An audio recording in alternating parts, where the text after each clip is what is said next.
Surau Buaya Lubuk Landu adalah surau tertua yang ada di Pasar Barat. Sekarang pengalihan pimpinan surau tersebut dipimpin oleh Syekh Haji Mustafa Kamal, yaitu buaya ke-6. Sebelum Syekh Haji Mustafa Kamal, telah ada 5 orang buaya yang memimpin surau tersebut. Yang pertama, Syekh Muhammad Bashir, Syekh Muhammad Amin, Syekh Abdul Jabbar, Syekh Abdul Majid, dan Syekh Bahri.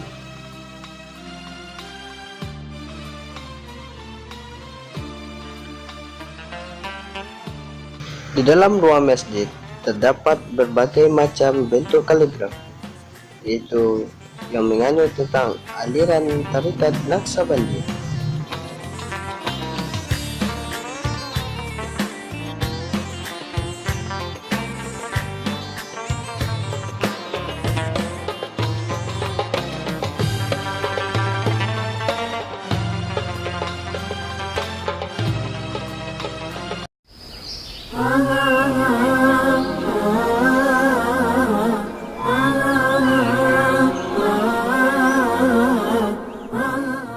Saya telah sampai di makamnya para syekh yang ada di Bogor.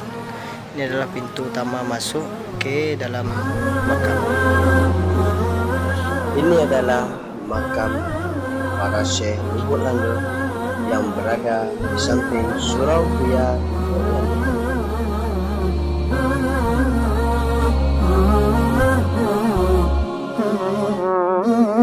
Rahman ya Rahman, ساعدني يا رحمن اشرح صدري قرآن.